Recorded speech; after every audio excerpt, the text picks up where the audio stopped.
On November 7th, at approximately 11:50 p.m., an 86-year-old female with Alzheimer's was reported missing from a large rural property in Scugog.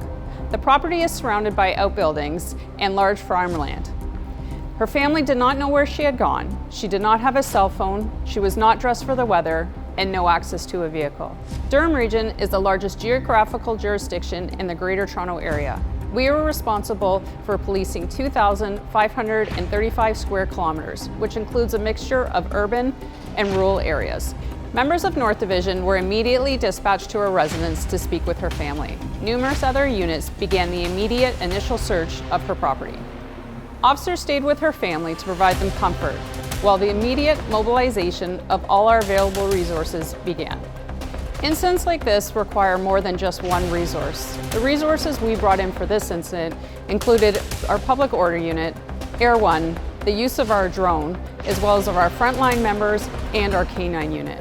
Our communications team was also an important asset in locating this female.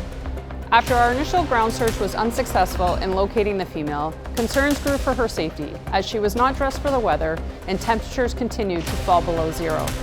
Our Air 1 unit was called in to assist our members who were on the ground to continue the search for her whereabouts. The south end of the property, there's a person kneeling on the ground. At 1:33 a.m., Air 1 was able to locate the female who was kneeling in a nearby field. The tactical flight officer was able to provide direction to our uniformed members on the ground who were able to locate her. Follow that, veering to the left. It'll be maybe 20 feet in front, 30 feet in front on your left. There's someone kneeling down there.